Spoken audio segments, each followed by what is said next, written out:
Hi there, it's Charles coming to you from the post-production future with a little bit of context before we start the episode. We recorded it about a week and a half before the episode went live, which meant that it was about a week before Sony announced that the KOTOR remake was a thing that was actually happening. Bradley and I are going to discuss it on the show. We're going to discuss it at the next recording session we're going to have, which is tomorrow, and should be Mando Episode 2 that's going to air next week. But I wanted to jump in really fast to say that we are going to mention KOTOR a lot. At the time we recorded this, we did not know that a KOTOR remake was actually coming. I hope you guys enjoy the episode, and may the Force be with you. Hello, and welcome to the show Goldsquadrongays. It's the podcast where two Star Wars loving gays break down each episode of their favorite Star Wars TV shows while also being gay as hell. I'm your host, Bradley Brower. And I'm Charles Rogers. And I'm Clayton Finlayson. Clayton, welcome back. You are now our longest running guest. How does it feel? I like being a regular. I know. I feel like Michelle or Ross. Oh yeah, you kind of are. You are now kind of the Michelle or Ross of the show. Oh yay! I don't have as big tits. Well, she had them reduced, so no. I don't know what any of this means, by the way. I have no idea what these... RuPaul, like Michelle Visage and Ross Matthews from RuPaul's Drag Race, yeah. I know who Michelle Visage is. I don't know why I didn't make the connection. That's who y'all were talking about. From the 10 minutes of Drag Race that I've ever seen. What? Oh my God. I'm a terrible gay man. Clayton, what have you been up to since we last had you on the show? It's been a little bit. I remember last time you were out in Palm Springs doing some shows. Yeah, no, I was supposed to do shows out there, and then like both of my gigs got canceled because of the heat, because we had like the heat wave go through in California. I think you're over there, so you know. Like, oh yeah, I know. Ass hot, and it got ass hot in June. And so the venues closed their shows because you had to do them outdoors still. They weren't letting you do the indoor shows because of COVID. So they canceled both my booking shows. So I didn't really get a chance to perform. So Sabrina Williams out there is going to have me back, at some point. I may try and do a show this Labor Day weekend, but I doubt it. Like, I don't really want to do it again. So.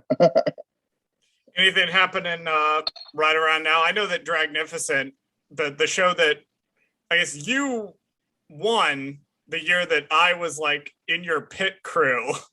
Yes, Charles was one of the masterminds on my team. We called ourselves Team Hydra. Since that's my drag name. And Charles was we called him the glue that stuck everyone together, because the rest of the team would just fight and bicker like all the time. And Charles would always have to come in and be like, whoa, like chill the heck, put the knife down. So Charles was always the glue, and if he had left, I think we probably would have killed each other, and I would not have won that competition. So backstage at a drag show, those knives come out. Like, that's what the people don't understand. And when the cameras are off, the knives are even worse. Yeah, backstage was always contentious sometimes. At Ryan's house, when we would do our design meetings and putting things together, was also pretty heated. In the sweatshop of the basement, where we created everything. Yeah, that was a rough time. But I definitely credit Charles for my partly a big part. Charles being on the team for my victory, because I would have gotten insane. So, and I still did, but I managed to get across the finish line. I was intending for Clayton to plug Dragnificent a little bit, which is running, and not plug me, but that is a nice feeling. Of course, I have to complimentary review, but I will plug Dragnificent. It's a weekly show happening now in Atlanta. Starts at 9:00 at Future Atlanta. It's hosted and run, created by Phoenix. Pretty much runs Atlanta. Tasia Thomas is also on the judges panel, and they also have a weekly new judge every week. This week was Lala Ree from RuPaul's Drag Race, and they just did the Broadway challenge. And next week they do Celebrity Illusion, which was the first challenge that I won on my season. And Charles, you were there for that, because we had the picture. there's a picture of us together as you and me as Pink. Yep. And I recreated Glitter in the Air, the Grammy performance that Pink did on the Silks. And pretty much everyone lost their minds, and I won that night. So it'll be fun to see what people do next week. Nice. And I remember that was a big, both the Broadway for you and the Pink one, because you did Bring on the Men from Jekyll and Hyde. Yeah, and I lost, and Wicked beat me, like no good deed. And which I'm still kind of butthurt about, but whatever. I'll carry that grudge to my grave. Funny enough, the same number that beat me won last night at the Broadway challenge. And I'm like, I'm just sitting there and everyone's looking at me like laughing. And I'm like, shut up. Like, we know the mishaps that happened as to why I lost that night, and we won't talk about that. So. Yes. If you're in the Atlanta area, definitely, and you can be safe about it, definitely check Dragnificent out. I loved the show, and Clayton will be there. You can say hello and buy him a drink, but unfortunately they do not have a maybe you need it after appearing on this podcast. Unfortunately they don't have a Star Wars category, so we have to move on.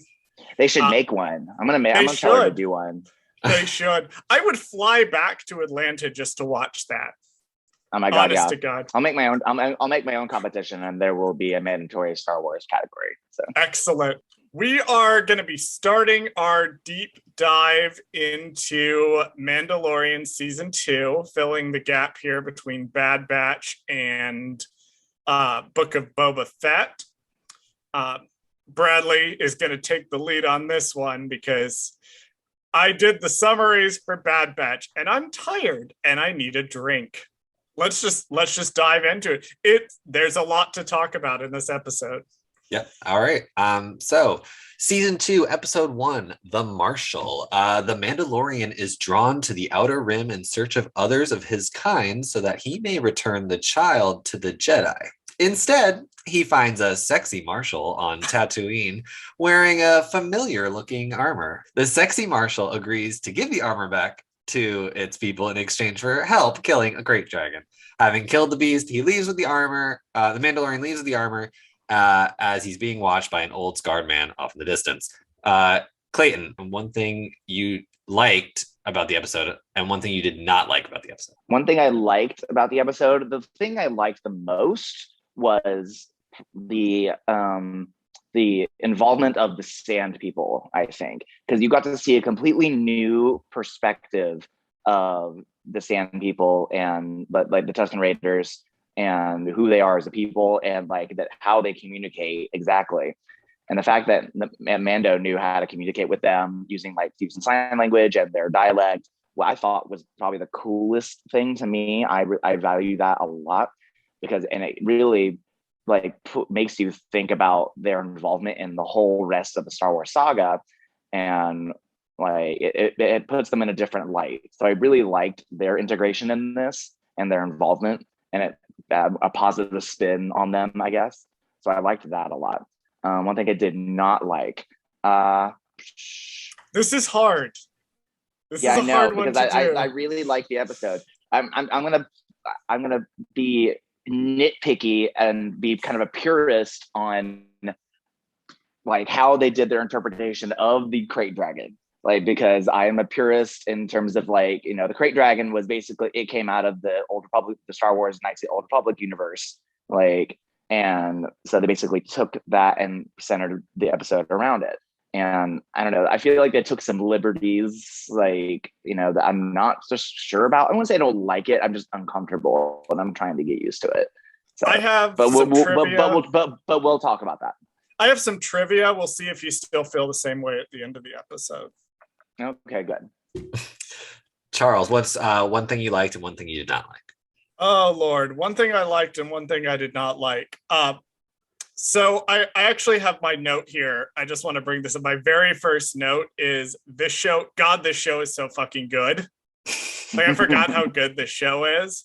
If I had to narrow down specifically one thing I liked, So I'm going to dive into it because there's going to be a section where they do some flashbacks.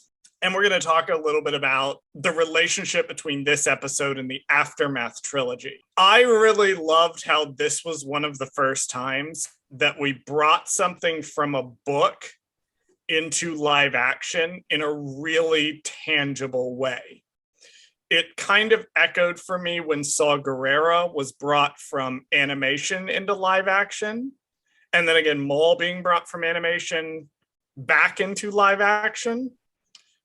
I just love Cobb Vance's whole story. We'll talk about kind of what it was like in that, versus what it was like in the show, because it's not quite exactly the same, but I loved that they went to that source material.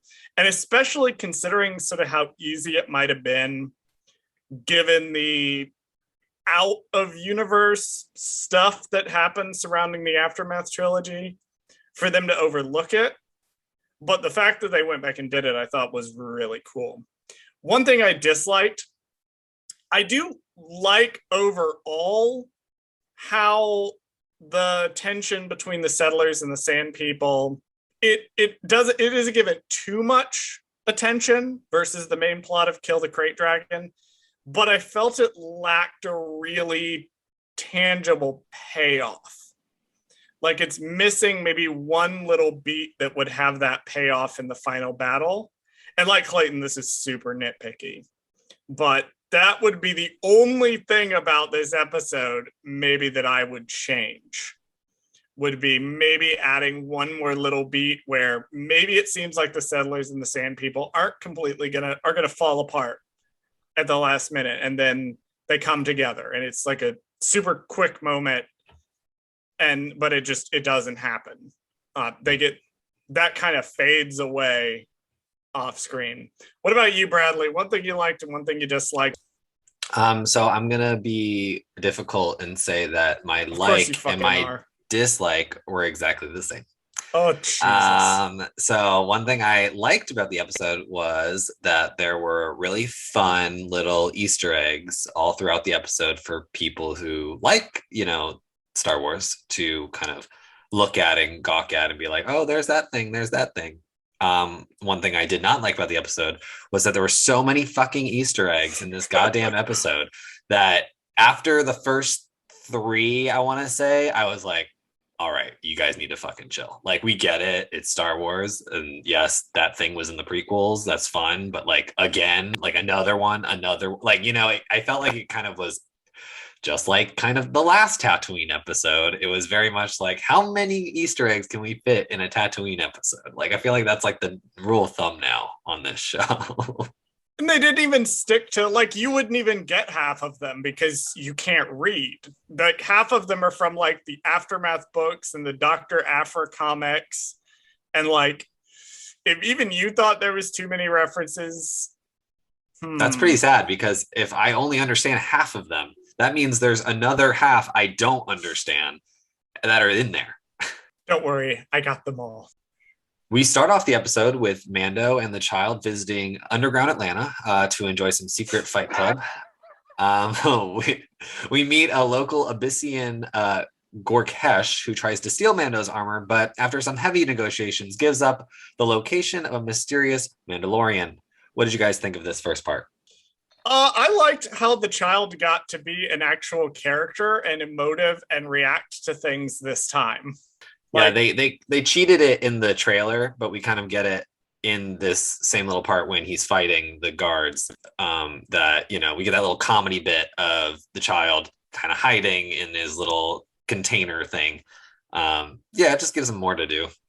Yeah, I definitely because they made him more of a centerpiece, not just because he's cute, but they gave him more of a personality of like, oh shit, like dad's about to kill these dudes, I better hide. So like it helps give it really subtle comic relief amid a real brutal fight scene. Like, it's clearly very obvious that some time has passed between the end of season 1 and the beginning of season 2, and they've figured out between them how these things go. Like, Baby Yoda knew immediately, okay, whistling birds are about to come out, shut the thing now. I thought it was a neat twist that it's Mando that the guy is trying to trap and not Baby Yoda. That the guy wants his Beskar armor. That Right. Baby Yoda doesn't factor into it at all. Right, because he just said there was a Yeah. part where he said something along the lines of like, "Oh, is that your?" He's like He's like, "Oh, I knew you would bring that thing or that kid or that pet or whatever," and he was like, "Yeah, where he goes, I go," and he's like, "I heard that," and then you think like, "Oh, shoot, he's gonna try to steal the child from him," but then he's more like, "So speaking of your clothes, I really like that outfit you got on." Take your clothes Well, off. It really is fucking down horrible places in the back rooms of Atlanta. Good God. Aw. Now leave us alone. Oh my God. I will not. Underground's on its way back up. I mean, I really hope they build it. Like, I think it has huge potential. They just have to do it right. But anyway, so I guess one thing that kind of puzzled me about the first scene is the Gamorreans, because they're skinny. Like, did that bother no one else? Like, because I was like, are they some different class of Gamorreans? Like, because they're like fighters, like, you know, in the ring or whatever? Because all the Gamorreans I've seen, especially from like all the games, like the Knights of the Old Republic, and from like Return of the Jedi, like Jabba's palace, like they're all fat. Like, so I was just like puzzled that these were like kind of like skinny, more built like Gamorreans, because I've never seen it. I don't know if that bothered either of you. I will put out for the show the same thing I told you when you told me this, because I think it was you and I that had this conversation. I was wondering if like maybe the ones that are at Jabba's palace aren't used to actually having to do anything. They're just there to look intimidating, so they've gotten like fat and lazy. Because all they have to do is show up and grunt for a bit, and then Jabba drops people down into the Rancor, and the Rancor does all the real work. But these ones have to actually fight. Like, maybe that's what's going on here. Mm-hmm. That makes sense. I mean, because if we're going on basic physiology, and like, if you're more active and swinging an axe around, which was another cool thing. I'm sure they'd be more thin and fit if they were fighting all the time. But their axes, like, I guess they're not typical Gamorrean war axes. Like, they're vibro axes. I believe they're the same axes that they were using in Return of the Jedi. They're just turned on in Mandalorian. Oh, okay. So I've never seen like that effect.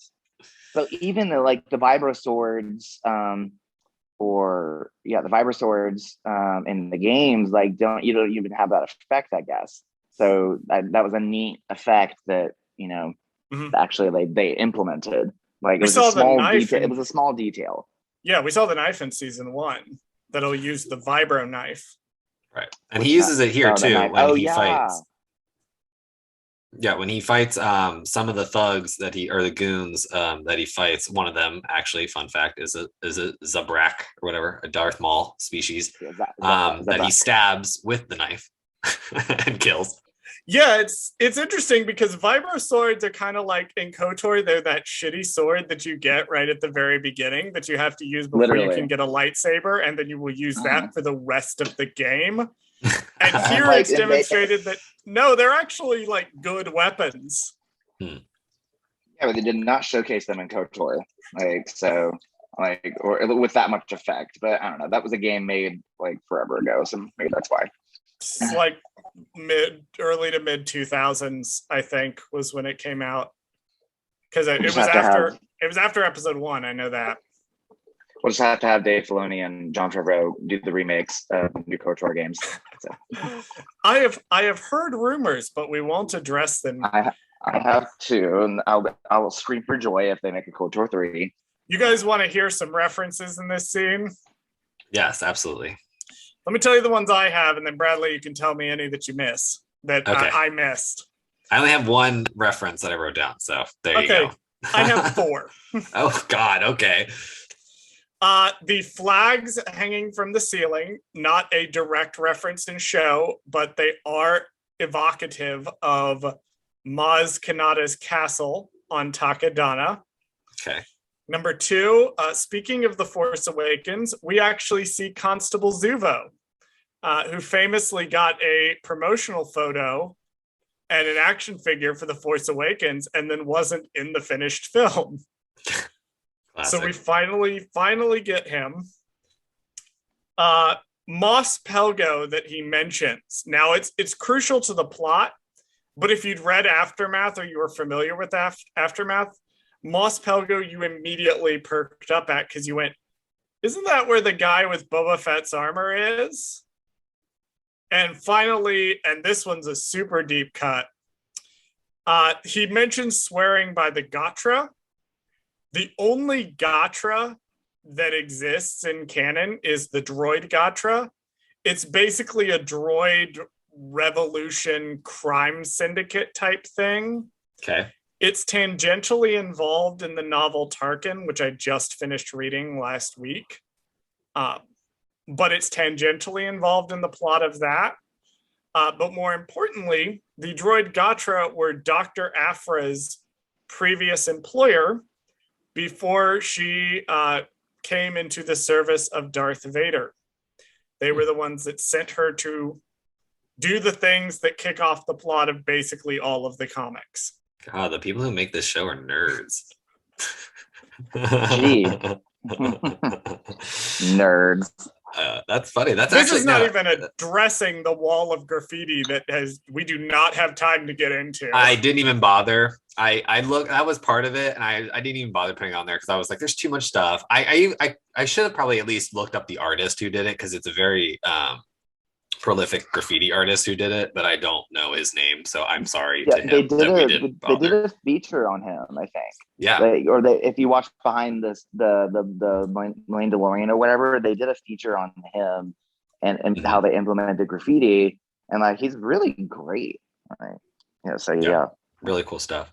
One more thing I have for this little section, we should obviously talk about the new character that briefly makes his appearance and then proceeds to be eaten alive by the end of the scene. His name is Gorkesh. He's an Abyssian race, which is the Cyclops that we see in A New Hope. Voiced by John, oh God, I'm going to butcher this, Leguizamo. You did not butcher it. You got it right. Oh, yeah. Okay, sorry.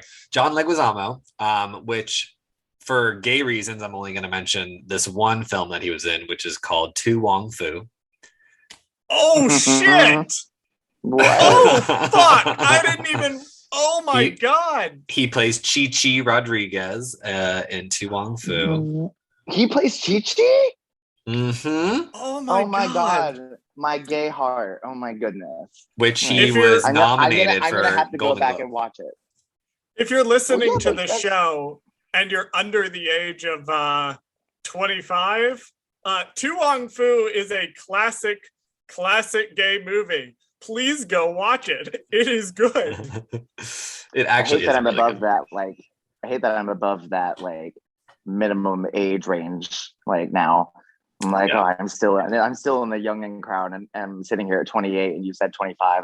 I'm like, oh, God damn it. Like, I specifically lowered the bar beneath where I know all of us are because I know we all know what that movie is. Right. But I just thought it was funny because obviously, so he plays a drag queen in that movie. And, I just thought it was worth mentioning that not only, so now I didn't see anywhere that he actually physically played the role. He only voiced the role. I think it's actually a puppeteer underneath that costume. I don't know who, but from what I could gather, he only did the voice. But still, it's funny that he's in this. He's also has a quote unquote gay connection. So there you go. These are important things to bring up on this show. Just, I thought it was important. There's so few gays in the franchise right now that aren't space fascists. Yeah. That we have to point out any gay connection we can. Exactly. The only other note that I had was the Gamorrean in the background when they all pull out the guns and the Gamorrean like picks up the axe and is running around like confused trying to figure out what's going on. That's hilarious. Well, I also like the tiny little plot detail of Gorkesh or whatever he goes, yeah, he goes, "Ooh, my guy's not doing so hot in the fight right now. I just bet on him."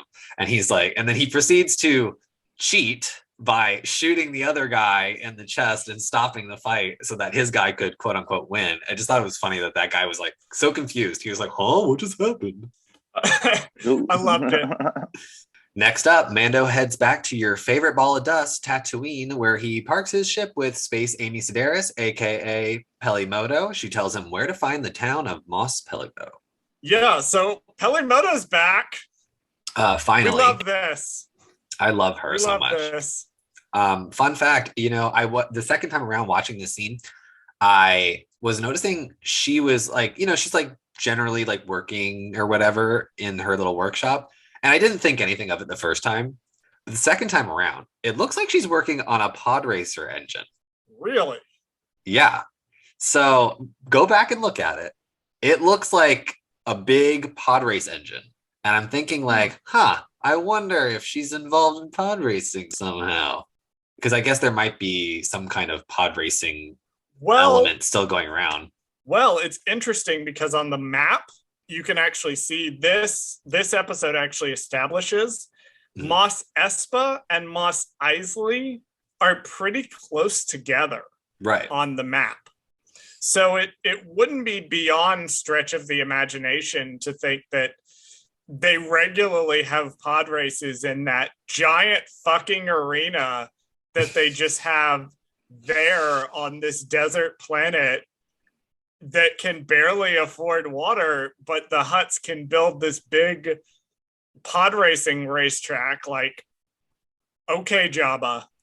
Okay. Well, and the thing about that too is like, who's still running the pod racing? Because remember, it was the Boonta Eve Classic, was just what we were dealing with at the time, which is, I believe. Now, please correct me. It's a Hutt holiday, right? Yeah, this will be the one thing. This will be the one thing I didn't do research on, but I do know that the Boonta Eve Classic is run by the Hutts. It's run by Jabba and Gardula. Right. I don't know if specifically it's a Hutt holiday.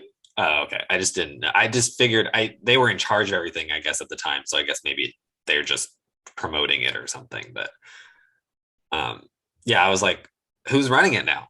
Because they're all dead, as far as we know. So we know Bib Fortuna is not running shit. Right. So it's curious that like why that's happening. Pelimoto says something really funny when she says a lot really funny. Well, she does, but one thing I picked out that she says that I thought was funny was when she said, "If this thing ever divides or buds, I will gladly pay for the offspring." I was like, I see her with her own little child just being like, "Hey guys, welcome back." She gets some good screen time in this episode. I like her as a character. So. How much do you think was improv? Probably all of it, honestly. It's hard to say because she does a lot of reference heavy like phrases. Like she'll say things like "thank the force" and like, you know what I mean? Like, I don't know how much of that she's really making up. You know what I mean? Because like I feel like they kind of had to give her a list of stuff in addition to making up stuff. It's hard to say. Maybe they gave her some bullet points. Yeah, probably. She strikes me as like one of those lifer Star Wars people that were just really lucky and to get the role, and she's having the time of her life, like, and milking it for every second it's worth. Like, but she's like, but the character is believable, and it's like, it's one of those. She's one of those people that kind of stuck around, which I like the motherly, witty figure. I feel like that it wasn't really scripted. It didn't feel scripted to me. I feel like, they probably just gave her bullet points and she just ran with it. One thing that has not been mentioned yet in our discussion of the scene, but absolutely 100% has to get brought up. Fucking R5 is there.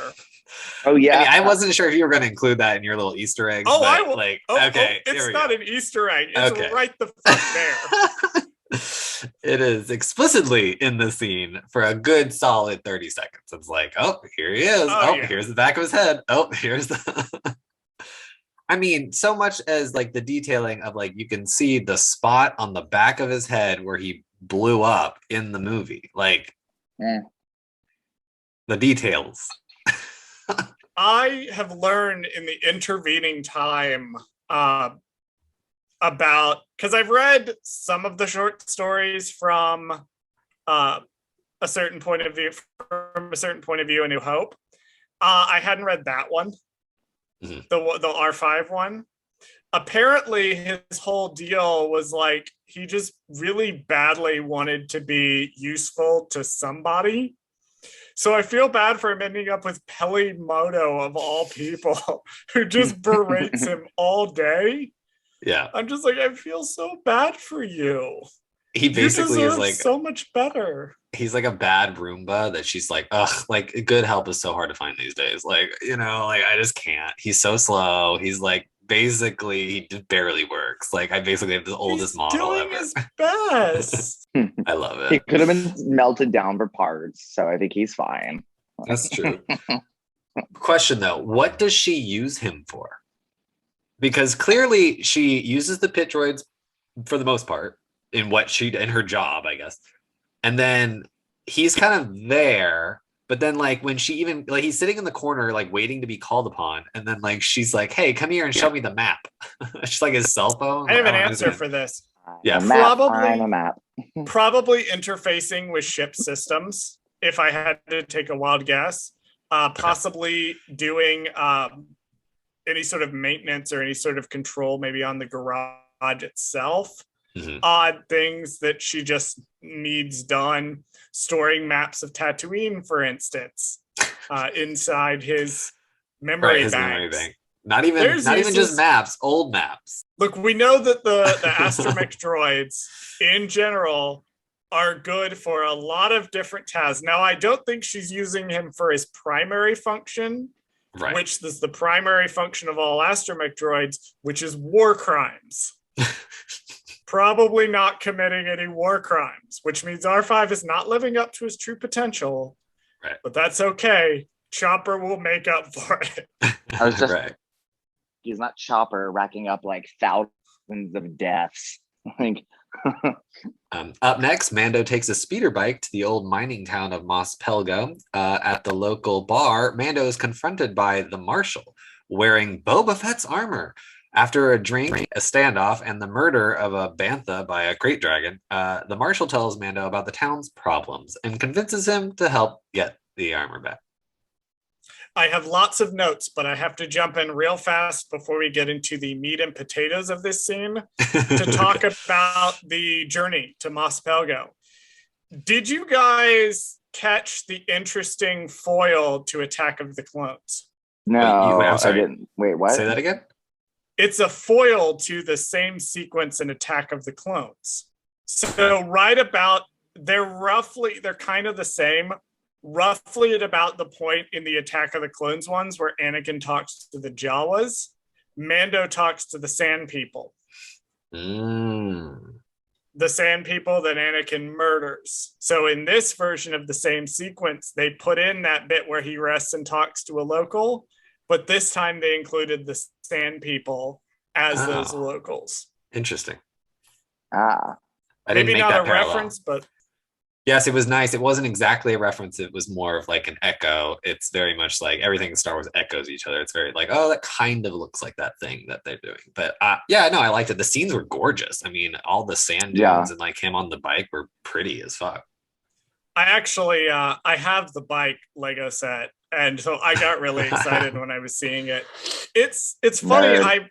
I meant to bring this note up. Look, I got it for Baby Yoda. There's a little Baby Yoda minifigure. He's behind me right now, sitting on the throne of Mandalore where he belongs. There was a note that I had for the last scene that I forgot to mention. I'm going to bring it up here because it kind of impacts here, and then it also gets brought up later on in this sequence. This episode has a lot of references to reasons why Mando can't just use the ship. Because they mention, you can't fly out there because they'll see you coming. And then later with the crate dragons, the crate dragon will hear your vibrations. And I get it. Like, we've got to have the sequence where Baby Yoda is in the wind like a dog with his head stuck out the car window. But on the other hand, like, I feel like if he hadn't used the ship, we probably wouldn't have noticed. Yeah, why did they have to point it out, I guess, is like Why can't he just say, "Oh, I need to get my ship fixed. I'm gonna go out there on a bike now." Like, I don't need to. I don't know. I don't know why they kind of heavy-handedly told us, like, "Hey, he's not gonna fly his ship. Hey, he can't use his ship again. Hey, like, like just let him not use it." It's the kind of thing that Pablo Hidalgo should have just answered on Twitter several weeks later, and that would have been the end of it. We also see like womp rats. Now correct me if I'm wrong, for the first time ever, because that's what those things are. Yes, yeah, I think that's what they were. Yeah, because in the artwork at the end or whatever, there's a picture of the child and a womp rat, and they're like interacting or playing or whatever. We were robbed. They're doing what now? Like, yeah, I know. In the artwork, it was like something that was supposed to happen. I was reading I don't know if it was an article or something, but how that should be the womp rats. So I thought that was interesting that they're. I guess they mentioned them at least 3 times in this whole entire episode, or 4 times. So I think this is the first time we're actually seeing them on the screen, because I always wondered, I'm like, what the F is a womp rat? This definitely must be first, at least live action. I think it might be. It might be the first time we're seeing them. I'm not 100% on. I'm about to Google an image of a womp rat, like, and I bet you it's gonna look like that. I think we cannot go any farther without discussing the sexy elephant in the room. But before we do, I want to point out a quick reference here. Mm-hmm. Bradley, did you have a note for the reference about the jetpack? No, I did not. Part of the design of the jetpack. So you guys know how in Force Awakens, the Falcon has a new radar dish because it got its radar dish knocked off in Return of the Jedi? Mm-hmm. Well, also in Return of the Jedi, if you remember, Han Solo, as he spins around, whacks the back of Boba Fett's jetpack and sends him up into the air. Right. The jetpack on Cobb Vanth actually has a metal patch in place to repair the damage from that hit. Oh, really? I didn't notice that. If you look very closely, you can see exactly where Han hit it and ruptured the tank, and it's been like welded over. Gotcha. Charles literally holds a microscope up to the TV screen to see these things that we especially do not. When it's somebody he really likes on the screen. Yeah, I was looking very, very, very closely at certain people's backsides on screen and studying it very intently. We all know that you fantasize about Boba Fett. Many men, for whatever reason, I love Boba Fett. We will get to how much I just love Boba Fett in this. We should talk about the fake out though of Boba Fett, because that is very important to this scene. Only a fake out if you hadn't read Aftermath, but yes, let's talk about the fake out, people who are not me and didn't immediately figure out what was going on. Okay, nerd. Because I would say for the general public, his Boba Fett's armor is recognizable, but for some people, who aren't as, we'll say, Star Wars educated like Charles, we can go with seen this isolated, or I would go with lonely, but I am not actually single, although he does put up with a lot. Anyway, and don't say general public, because the general public will look at Mando and be like, "Is that Boba Fett?" Or they'll look at you're right. What are all these Boba Fetts doing? I would say general. There's a lady Boba Fett now. Casual Star Wars fans would have looked at this and been like, "Oh, look, it's Boba Fett." And then he proceeds to sit down with his shots of snorts of Spodka is what he says. Spotchka. Snorts of Spotchka is what he says. Instead of shots, which was weird. And then he takes off the helmet, predominantly places it next to his seat, and then that's when we get the close-up of the helmet with the dent in it, so we know it's his helmet. But then we're like, it's Boba Fett, and no, it's just some random handsome dude. Who the hell is that? You know who that is. Well, who that is some brilliant casting there. Yes. Timothy Oliphant, most known for, funny enough, a Western, HBO's Deadwood. He is the Mos Pelagos sheriff in town, known as, I guess, he's from some, I don't know, I think some book called Aftermath. I don't know. You may have mentioned it before. Yeah, Oh my God. we'll get to this book that I may have mentioned once or twice. Yes. Yeah, no. And I remember when we heard rumors that Timothy Oliphant was cast in an undisclosed role in season 2, a lot of people, myself included, kind of perked up and went, wait, he played the sheriff on Deadwood. He would be perfect casting for Cobb Vanth. And then they actually went and did it. Yeah. And we were like, holy shit, this is perfect. I feel like he gets more attractive with age. Like, and obviously Bradley, has a thing for him because he called him sexy at least like 10 times in his little intro paragraph. Like, no, I mean, he's a very handsome Star Wars guest star. I mean, I would say, I was going to say he was the first, technically he's the first on-screen guest star we've had this in the season so far, because the last one, technically he was voiced. So this is our first guest star of the season. So Cobb Vanth is he's pretty handsome. I mean, I'm not mad about it. Like, because last time we had, if you remember correctly, Charles, last time we had a Tatooine episode, we also had a quote unquote guest star who happened to be an attractive male. But this one's much better than the last one.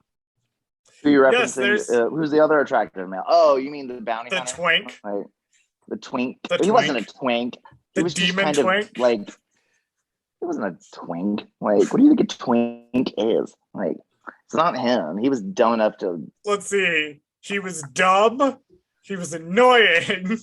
And Mando had to spend the whole episode taking care of him. That sounds like a twink to me. Oh my God. Well, then he ended up being like killed. So. Right. He doesn't matter anymore. We've moved on. Twinks are expendable. Moved on. Exactly. We've disposed of this twink and we've moved on to Daddy. To any twinks that are listening, I do not find you expendable. You are welcome, like in my home, for a period of time. So. Yes, this is all performative for the sake of comedy. Right. Blah blah blah. Except for Bradley, fuck that twink in particular. I had a note here, the bit where Mando's like, take off the armor. I have written gay. Yeah, it kind of was. It was very much like, take off your clothes. I was thinking about that, actually. It's kind of the second time this has happened. Watching it again today, I was like, he keeps telling him to take off his clothes. I'm like, it's pretty homo, like, right now. I'm just saying. I'm just saying. It definitely has the vibe of your boyfriend's had a bad day at work and he walks through the door. He's like, take your pants off. I heard that. I wouldn't have been mad about it. I'm like, just take it off right there. Like, we're gonna do this right here. We're gonna do it right here, right in front of the kid. And I'm like, oh God. It's right in front of my salad moment, but it's in front of Baby Yoda. Like, so. Pedro Pascal, Timothy Oliphant. I would definitely watch. Some of the other podcasts that I listen to talk about Din Cobb as a ship, and I gotta say, rewatching this episode, I'm definitely seeing why. The thing with the crate dragon, this is where I noted it, so I'll bring it up here. It comes up a few times later. I hadn't sort of realized this the first time I watched it, but in the intervening time since this came out, we have gotten a trailer for the new Dune movie. And Dune I'm so excited for that. Was a huge... I love space twinks. I do. Also, shout out Oscar Isaac is also in that movie. You got Timothy Chalamet, Oscar Isaac, Jason Momoa. Oh, that's going to be such a good movie. Good movie. And there's a couple Star Wars actors in there because freaking whoever is like the father. What's his name? Yeah, Poe Dameron. Oscar Isaac. Poe Dameron is the father. But the Crate Dragon, the way that they do it, and I couldn't find anything necessarily confirming this, but it may be an indirect reference, the way that it bursts from the sand and has the teeth and the way it's framed kind of as just the mouth on the neck to start out with. Maybe a reference to the sandworms, the giant sandworms from Dune. Oh, I mean, I don't think it may be a reference. I think it is one of the many references that Star Wars pulls from Dune. So I'm going to go with the direct reference. Well, there are sandworms in Star Wars. Like, did you ever play? Which was it? Star Wars Jedi Knight, Jedi Academy, like on the video games. Like many ancient years ago. Okay, well, during lockdown, I ordered it on Amazon and I played it on the original Xbox. Like, so I got to relive my nostalgic childhood memories. There's many of my childhood games I went and ordered on Amazon and I played in my parents' basement when I had nothing to do for 3 months. But so, and there's one mission on that where literally, like, there's sandworms everywhere and you have to try and rescue these settlers and gather machine parts that are scattered across the sandy dune area, and there's literal sandworms that look exactly like the ones from Dune. Like, so I'm just like, that's a carbon copy. Like, so you don't need the crate dragon to make a reference. There's literally sandworms on Tatooine, like, allegedly, like, that look exactly like it. Because I know that, and this was another one of my fun facts about the Crate Dragon that I learned while researching this episode, was that apparently they were described the way they appear in this episode in a reference, some reference book first, and then this episode came out and it adhered pretty closely to that. I'm not sure what the gap between the two of them was, but apparently this description of them versus the one we got in Legends, where they're these huge thing that is like can move under the sand and pop out like this. That was in some reference book or something a couple of years before this season came out. Well, I feel bad for the little bantha that got eaten by it, but other than that, I know he just wanted to drink. Banthas are useless. Also, can we talk about how much banthas get eaten in this episode? Like, how many? They're literally for food. They're like I feel like they're so indispensable. They must be just like cows, because like they're just clearly like cows. They just make a bunch of them. Well, they're not like cows because they're used as methods of transportation, to which I find incredibly. They're basically, big fat horned camels. Like, well, I'm trying to think. So like incredibly inefficient. So in the original movies, they were actually elephants in real life. They were just dressed up elephants. So I'm trying to think. Wait, really? Yes, they put. I am also just now learning this for the first time. I didn't know. You guys didn't know this? Animal abuse. Oh my goodness! It was yes. No, they had these elephants in the desert. I thought they were like puppets. No, they were elephants. No wonder they look bigger in the originals, because these even look skinnier. Everything looks skinnier in Mandalorian. Now, I'm assuming the ones in this show are either puppets or CGI at times. Like, I don't know. No, they're definitely not CGI. Well, they were maybe at some points. Maybe the ones that got eaten were. Yeah. That's what I mean. Probably. No, that's what I mean. The ones that they're being ridden and stuff like that. Oh no, a lot of the scenes, those are probably those were. Yeah, they were just. Yeah, those are puppets practical dressed up. But there's kind of a hilarious subversion though of this later on, where it looks like the Crate Dragon is going to eat the bantha and then it eats the Tusken Raider instead. That I was thinking. I was hoping we were. That did make me laugh. Anything zoomed out like that, I was going to say. It was just a little poke in the eye. But during that sequence, it was probably CGI. Right, that's my point. It was just like anything that was too much action going on, that was obviously like, Yeah. No, I'm going on Disney Plus right now because I'm trying to find the documentary. Literally, there's one scene in the documentary where you see them dressing up like the elephants, or someone mentions it's an elephant, like, and being costumed, and so that's the only thing I'm talking about. So I can't believe they did that. I had no idea. I can't believe I didn't know that. Like, that's just like blatant animal abuse. And I'm like, oh God, how can I be an advocate for traditional circuses being shut down if I'm gonna, that just makes me all conflicted inside. Now I'm sure upset. they probably had handlers and were probably ethically treated, since studios have to document all these things. I mean, I don't know.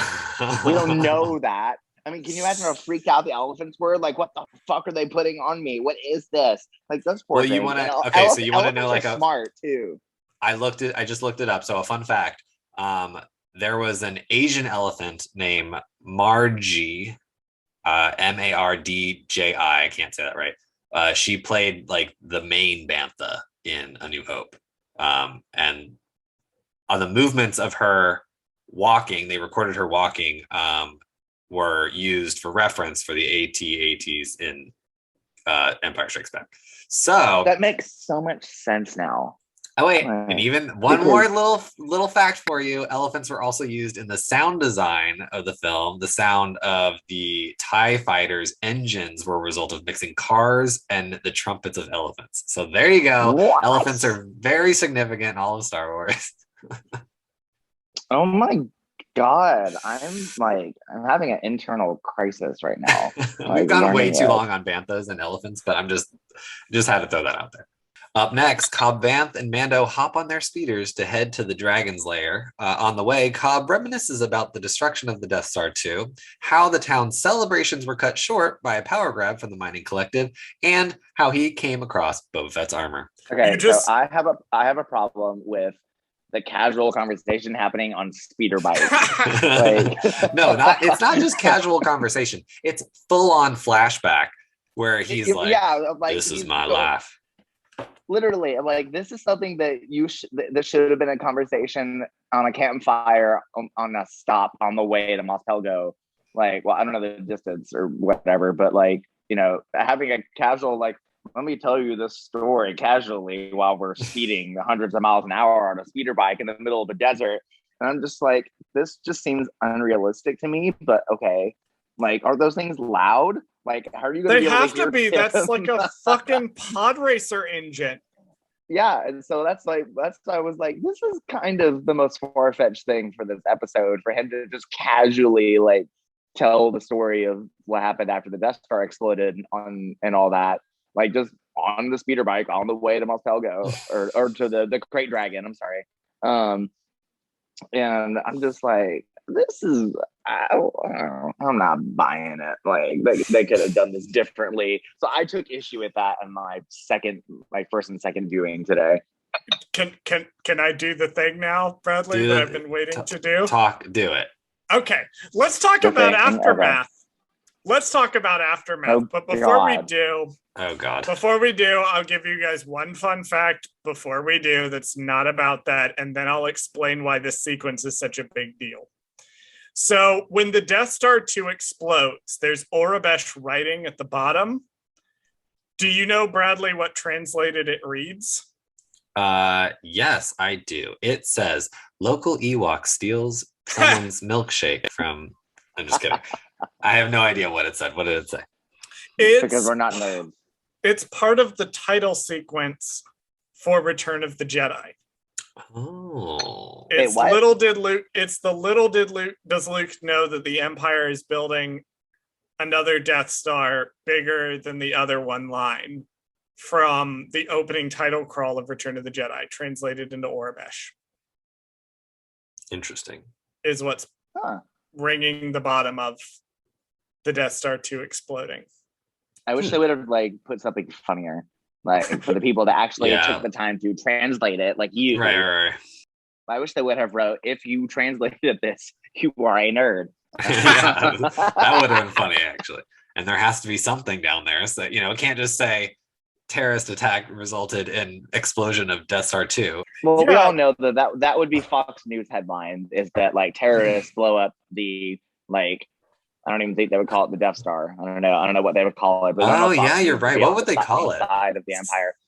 They would call shining globe. I don't know. Because in Infinity's the comic series, we actually do find out, at least in that continuity, what they called the Death Stars officially. And note I said Death Stars plural. Right. Because in that continuity, in the New Hope one, they build multiple ones.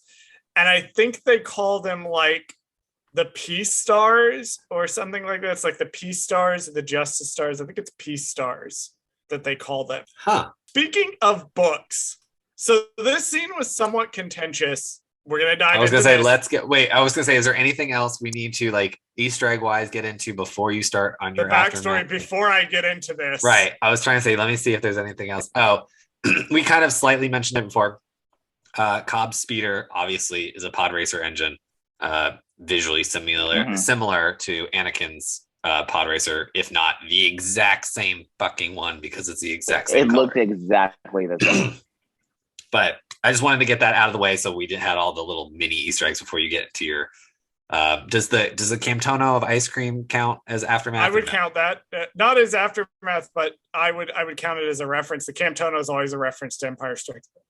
Okay, well, Cobb steals another Camtono of ice cream, except this one has crystals in it that he uses to pay for Boba Fett's armor. Let me dive in. Let me explain real quickly to my non-book reading Clayton, because he has a job, and Bradley, because he's a twink who doesn't know how to read. Here's what was going on with this scene and why it was a big deal to people like me. Cobb Vanth originated in the Aftermath trilogy by Chuck Wendig. In that trilogy, the way the books are structured, they have the main plot, which follows a small group of people in the aftermath. There's the title for you, of the Battle of Endor leading up to the Battle of Jakku. But it also has interludes that cut away to show other things that are happening around the galaxy.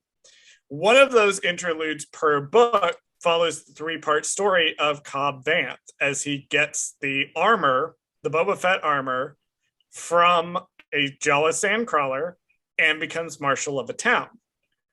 Now, the main story beats play out exactly the same. He gets the armor, he takes the armor, liberates Mos Pelgo, and he drives off people that are exploiting it. The actual way the scene plays out is radically different.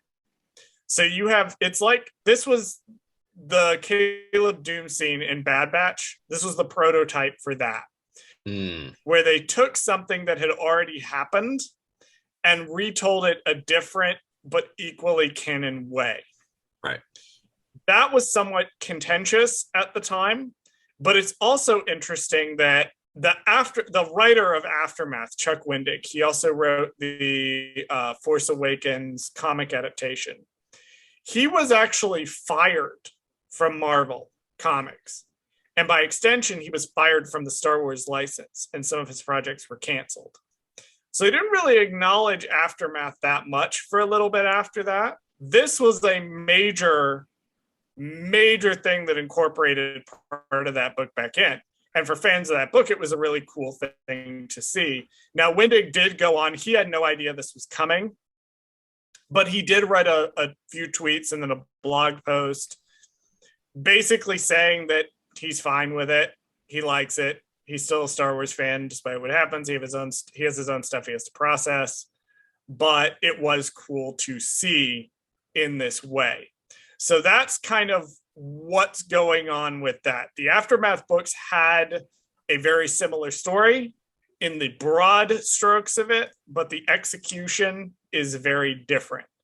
That's where this comes from, and that's why that's kind of a cool moment, particularly this flashback sequence to see. It's kind of almost an abridged version of that. And I've interpreted it like he's telling the story to Mando.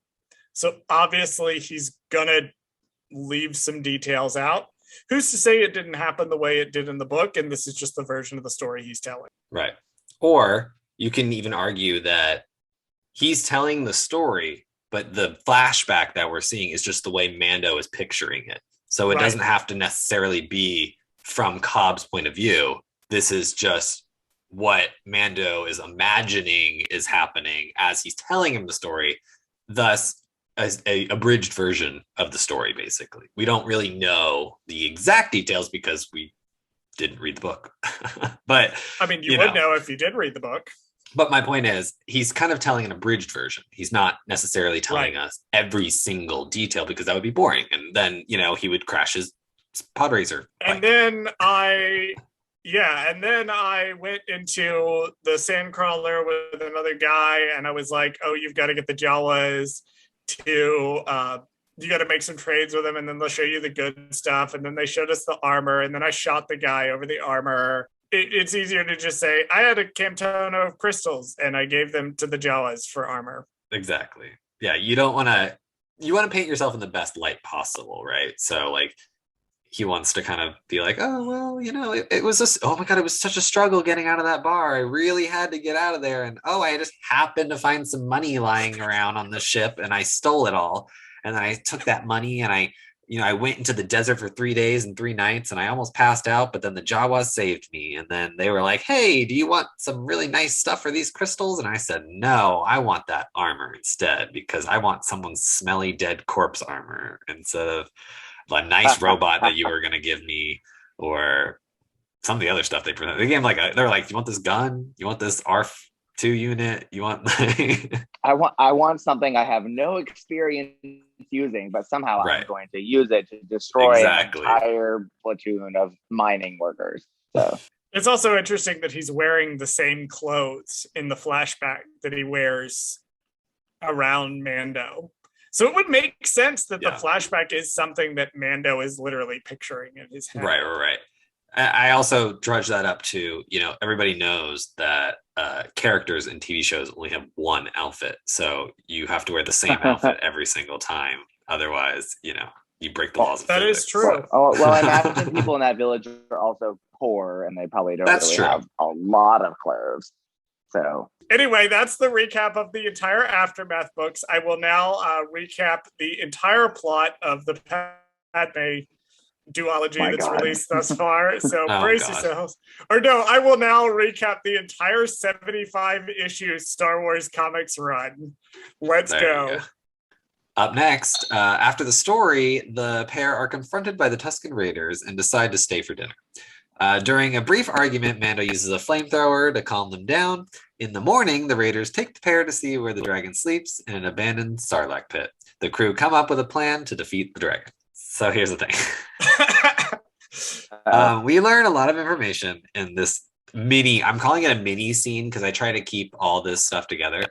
Mando not only speaks Tusken, he somehow speaks Tusken puppy. And is able to communicate with the goddamn dogs and then Bradley, calm I'm them ashamed down. at you. They're called Mastiffs, and we just talked about them a month ago in Bad Batch. Yeah, I know, but I like calling them Tusken puppies because it's funnier. Damn twinks. Thank you. No, we get a lot of information in a very short period of time. Right. Like one thing that I had noted was this really sets up the settlers versus Tuskens. Because up until this point, if you're just going by the visual media, the only other reference we've gotten to the Tuskens humanizing them is in Mando season 1. Right. When he says, to them, you're the outsider, you're the invader. Right. They're the locals. They think they're the locals. Right. They are the locals. Right. So I love that they use the gaffy stick as like a toothbrush. Oh, he's like cleaning the Bantha's teeth, and I'm like, what? He's like picking his teeth out. Multiple purposes. I mean, you gotta work. You gotta take care of your pet camel as much as as much as they use them. I guess it's not that weird that they also brush them and bathe them and clean their teeth. I just bludgeoned someone to death with this, and now I'm going to pick out the chunks out of your teeth. Yes. It's fine. Everything's fine. The Tuskens seem very utilitarian. Like their whole deal. We talked about the Banthas in an earlier scene. It seems like the settlers just use them for cattle and to ride. Right. The Tuskens seem to make as much use of them as possible. Same with the gaffy stick, same with everything that they do. It's we have to use every single conceivable resource to survive the Dune Sea, I was looking kind of at the camp, like I remember I was kind of comparing it, contrasting it in my head to the Tusken camp from Knights of the Old Republic. That's almost kind of like a compound. Like you remember, Clayton, you go in and it's got like the walls up. Whereas this and they had one turrets. Yep. Whereas they this stole, one, they stole the turrets from the Zerka Corporation and then use them to. They have whole gates and like it's a fortress. This one, it almost seems like a Mongol style camp, like with the yurts almost that you're meant to pack up and move at a moment's notice. Right. Which is like the compounds, that was from a different era. Like that was from hundreds of years before the point we're talking about now. Yes. Well, it'll be interesting to see.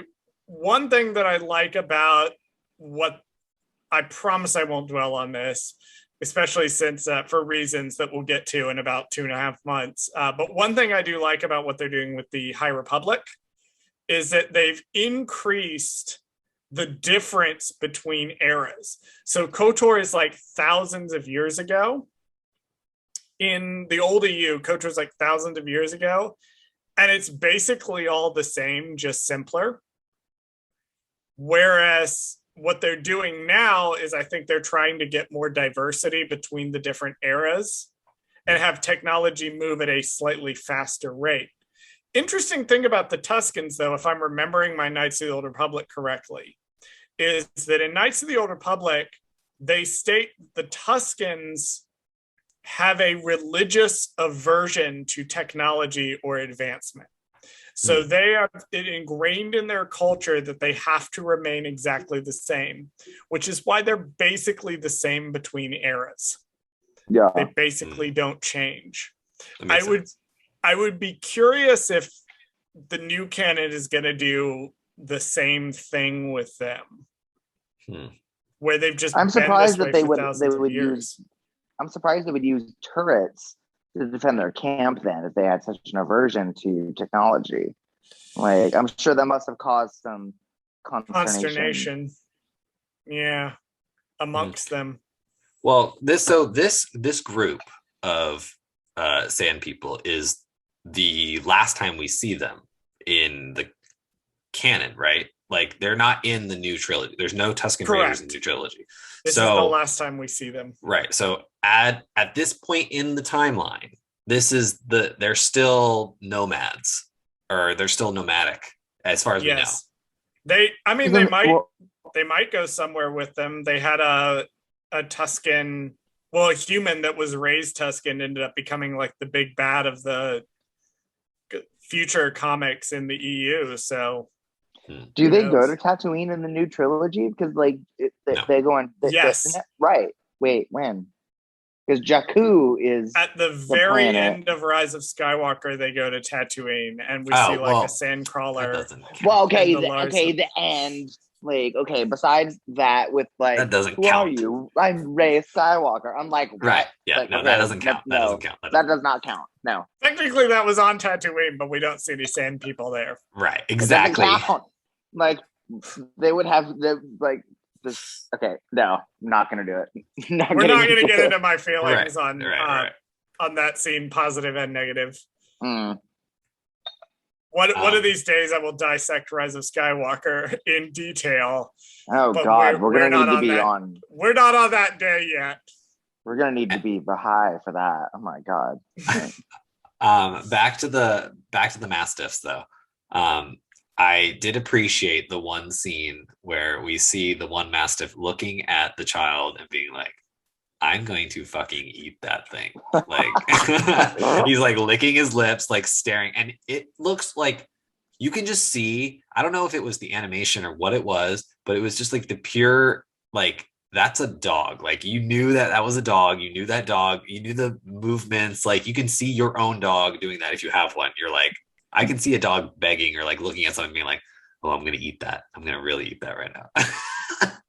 Baby Yoda looked at the dog. So the dog looks at Baby Yoda like, I am going to consume anything bite-sized. Right. And Baby Yoda looks at the dog and goes, I want to be that when I grow up. Right. This is the life lesson I'm taking from this. Oh, I love it.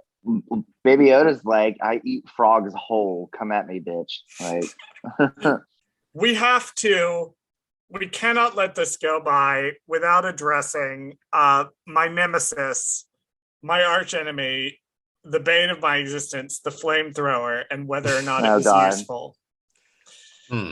I am going to come down on the side of saying that it was used for a specific purpose in this interaction. The purpose was successful. I am going to say that the flamethrower unfortunately did have a use in this scene. I'm gonna have to give it to the flamethrower this time. The bar is on the fucking floor. Right. All it had to do was shoot things. And we've seen it not even be able to do that sometimes. But you know what? It had to do one thing, and it did the thing, and I have to grudgingly accept that it's a good choice here. To be fair, he was just using it as like, hey, everybody calm down. Like, I need to do something dramatic to stop you. Like, it wasn't like I'm going to burn all of you alive or I'm trying to attack you. So it was very much just a quick, hey, everybody shut up. Well, I guess the point was to, like, you know, intimidate everyone, like, into submission, like just a flashy show of force, which pretty much that's all a flamethrower is. It's like, just flashy. Right. That's all it does. It's flashy and it's cool. It looks cool, or it can be intimidating if you're really close to it. But otherwise, it's pretty much useless in a fight. Like, so. And like, we've established at length how useless it is. I have been, I think at least every other time I've been on here, we have talked about how useless the flamethrower is. Like, so. For sure. I'm glad that there's an agreement on that. But yeah, it served its purpose in terms of, like, you know, showing magic fire to the Tusken Raiders. Like, oh, I better shut up, blah, blah, blah. This man can cast fire. Like, so, like, mission accomplished to get everyone to shut up. Although that whole conflict, like, with, you know, the sheriff and the Tuskens, because he didn't want to drink the little shitty tea or whatever, like, was just kind of petty. So I have a funny story real quick. Okay. So this actually reminds me of my friend and my roommate. So he is from Brazil originally. And his mom is, I'm comparing her to the Tusken Raiders right now, because this is what she does when you go to her house. Okay, so she makes a very particular tea when you go to her house. As guest, she will make this tea when guests come over. And it is a very different, I'll say different tea. It is a cultural tea, so it's a very, like, specific taste and recipe and everything. And for some people who are not, you know, native to the place that she's from, may not like the tea, but when she offers it to you, you have to drink it. It is a sign of, like, respect. Like, you're a guest in her home, you drink her tea, and even if you don't like it, you still drink it, and you go, like, thank you, you know, that was great, you know. And so I compare that to this because it was kind of like the same situation. Like, he was very offended when Cobb didn't want to drink his smelly tea. So it's the exact same thing. Exactly. Especially considering how, you know, valuable liquid is to them. Yes. Given that the settlers are taking all their water, for Cobb then to say, oh, like, not only am I taking all of the good water, but I'm too good to drink your not as good your coconut milk or whatever it is. Well, it's like a fruit thing that they, like, bust open, and he's supposed to drink the juices inside it, and he's like, no thanks. No. And they're like, stop being an awful white person and learn how to be respectful in other cultures, you fucking asshole. That was prime white privilege. Oh my god. I mean, he ultimately does drink the tea later on, and clearly he does not have a problem with it. Right. Later on when he drinks it. I have 2 more notes for this this story chunk. For some reason, the line "it's to scale" made me bust out laughing. Oh, when he's talking about the model of the dragon. He's talking about the model. He's like, the whole sequence where they're like, it's not Yeah. to scale. And then he asks the Tuskens, he's like, it's to scale. It's Like, trust us, it's this big. so the Krayt Dragon is hiding in an abandoned Sarlacc cave. Correct. And Cobb Vanth is like, Sarlacc pits aren't abandoned. And Mando's like, they are if you eat the Sarlacc. If you eat it. The implication being that the pit is no longer occupied because the Krayt Dragon ate it. I would like to present an alternate theory. Ooh, what's your alternate Oh, theory? interesting. That structure that the Krayt Dragon is in is not just a Sarlacc pit, it is the Sarlacc pit. And the Sarlacc is not there because it is dead, because Boba Fett blew his way out of it. Wait. Oh, you when you say the Sarlacc, you mean like the same one from? I mean the same one, the Sarlacc The pit from Sarlacc Return from of the Return of Jedi. the Jedi. And Boba Fett killed it by blasting his way out, because that's a stupid fucking thing that we have to have in the new canon. Okay, but Whatever, if that's we'll get to true, that. if that's true, And the Krayt like, Dragon where just did it? moved in. Where did the meat go? Like, where did the? The Krayt Dragon ate it. So he still ate it. It doesn't matter how he ate it. He still ate it, but it was already dead. Okay, and but it's- he So the still ate it. implication is that he didn't actually kill it. He just Right. ate the But it's- leftovers. It's the Sarlacc from Return of the Jedi. Got it. That's the same Sarlacc pit. That's my theory. Yeah, because I'm looking at a Sarlacc now, like what it visually looks like underneath the sand. And first of all, gross. Second of all, I see why Boba Fett was able to survive, because this thing is like designed so poorly for digestion. Like, I mean, it's got way too many hearts, too many lungs. Like, It takes 1,000 doesn't it- years to that pass a does- kidney stone. I was about to say, doesn't it take like hundreds of years to digest you? I guess so. Isn't like your you death stay is, alive. Your death is so agonizing. Like, that's what's so terrible about it. Like, Right.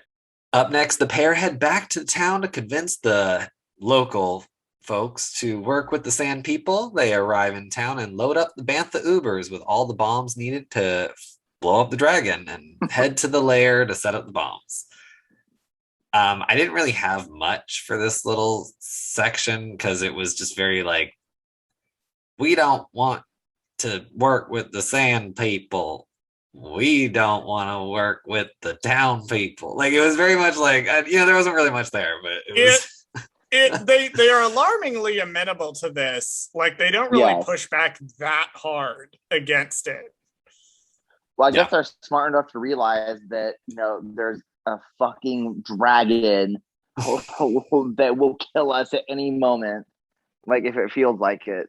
So, I mean, I guess they're a smarter population than, the general public of where we occupy and live our lives right now. Because I'm fairly confident that if you presented my hometown with this situation, they would be like, fake news. There is no Krayt Dragon. The Krayt Dragon runs through the town the day before, and the next day it's like, no, Newsmax told me there was no dragon.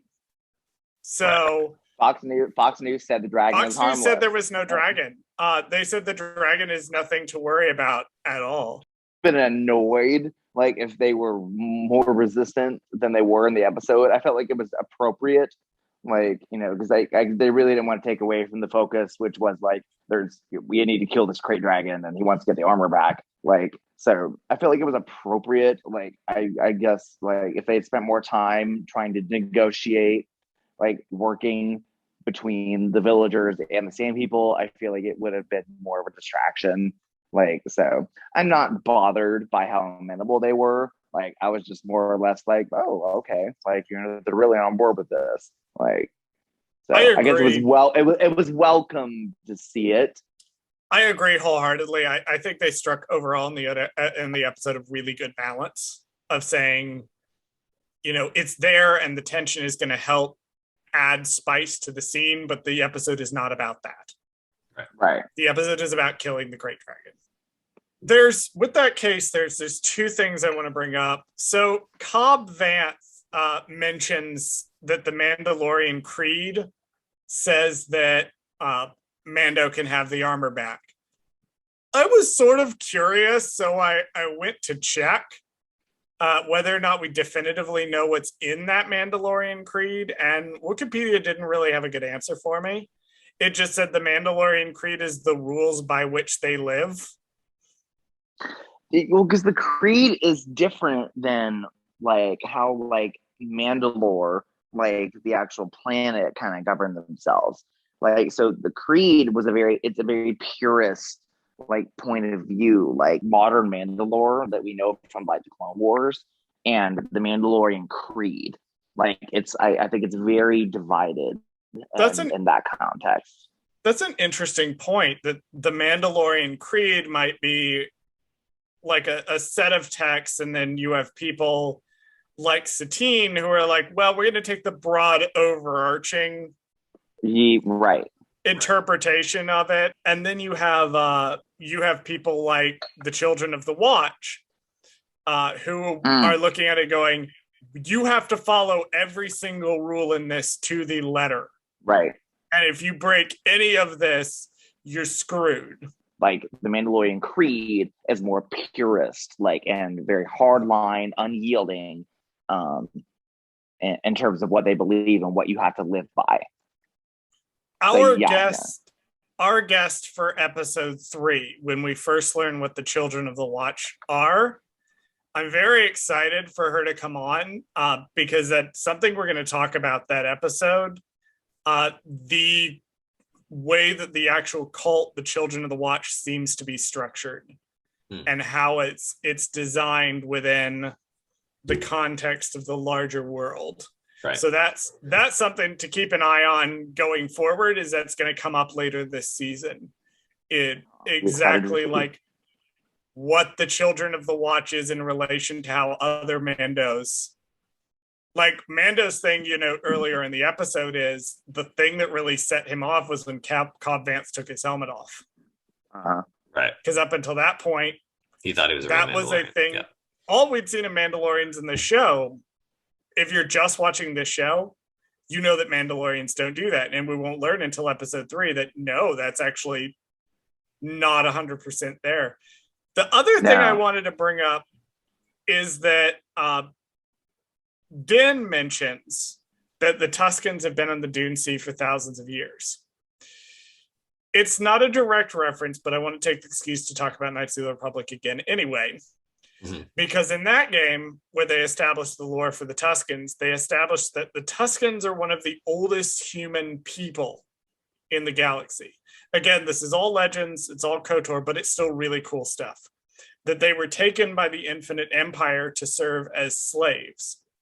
Eventually, they rebelled. A war broke out, and the planet was glassed by the Infinite Empire. That it was once a lush planet. It was glassed.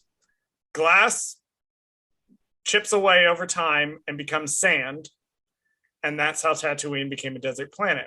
And the modern Tuskens, at least at the time of Knights of the Republic, were descended from the people who survived that cataclysm. That was their original backstory in Knights of the Old Republic. Probably not the same in canon, but we're doing a Knights of the Old Republic heavy episode. I wanted to bring up that was the backstory there. Gotcha. Just piggybacking off what he said about them having lived there for thousands of years. No, I'm glad you brought that up because, everyone knows I love KOTOR, so always happy to bring up those references. I probably wouldn't have made a note to talk about this if Clayton wasn't on the show today. Speaking of KOTOR, let's talk about their plan. Okay. Their initial plan to kill the crate dragon. I was gonna say, this is where I thought of you. I didn't write this down, but I was like, what are Charles's rules for talking about a plan and showing us the plan on screen versus not showing us the plan, and then if it goes right or if it goes wrong? Now, did this follow the rules of Charles's show us or tell us the plan? So for a refresher, and for Clayton, who may not know, in our episode reviewing Rescue on Ryloth, I said that one trick that you can use to ruin a movie for yourself forever is that if the film or show shows you the group executing the plan in tandem with the voiceover. So they voice over and they show you them doing it, the plan is going to go off without a hitch. If they tell you the plan ahead of time and then start executing it, something is going to go wrong. In this one, it's interesting because they show them setting up for the plan and then they start it, and that's the point where things start to go wrong. But like, now I will highlight that the exact plan that they highlighted in this episode is the exact mechanism you use to kill the crate dragon in KOTOR. Like, so they literally because you have options, because it's always light side and dark side option. I forgot what the light side option was for KOTOR, because I always went with the dark side option because I'm evil, and I chose the easy way out for everything. So I forgot the light side option, like for the crate dragon scenario. But the dark side option was that you lured it out of the cave, and then it walked over a bunch of deadly frag mines, and it would die. Like, so the fact that it was so easy to kill in KOTOR and so difficult to kill in this episode just is creating a lot of internal conflict, like with myself, because I killed that freaking crate dragon so many times with landmines, and to see it just be so impossible to kill in this episode, I'm like, what the F? Like, I'm imagining if they were able to if they actually did recanonize KOTOR in some fashion, the idea of Revan and like 3 other people doing this and pulling this off when it takes like 40 sand people and oh my god, yeah, villagers and 2 Mandalorians. Impossible. Like, amazing. No, the original plan before it goes off the rails is it's like Clayton said, it's literally the plan from KOTOR. It's literally how you kill the crate dragon in KOTOR. You lure it out over grenades and blow it up. It's just a more involved version of it here. There's a lot of KOTOR references in this season. Well, I mean, we're only 1 episode in, so we're only 1 episode in, and we're not even in my favorite one. My favorite one's not even in this episode. I had a question. So they're putting the bombs in the ground, the charges, the mining charges that they're actually using. And then Joe arms the detonator and hands it to Cobb while they're still digging the mines and putting them in. And I'm like, did you maybe want to wait to activate, to prime that? nah. Like, nah. Do you maybe not want to take the safety off until you're ready to go? Like, what's going on here, folks? Right. The group wakes up the crate dragon and it attacks. After some acid spitting and blowing up some bombs, Mando is able to take out the dragon by tricking it into eating a bunch of bombs strapped to a bantha, and it blows it up from the inside. After the crate dragon is defeated, the Tusken Raiders dissect the carcass and cut out a giant pearl. We're at 2. Our dank ferret count is finally moved. Wait, it's at 2? The note is here for some reason. So when the thing comes out, he's like dank ferret. Yeah, something. And I have it written as 1. I didn't have 2. Is he said again? We had 1 in season 1, in episode 1, and it never moved the entire first season. Gotcha. Okay. See, I was gonna bring it back up, and I was like, our dank ferret I was gonna reset our dank 2. ferret count. But now it's okay. I guess we can keep the first one because that's the only other time. We're keeping the first one because it's the only one. Whole series, our dank ferret count is at 2. Wow. I want to talk about the dragon a little bit because okay.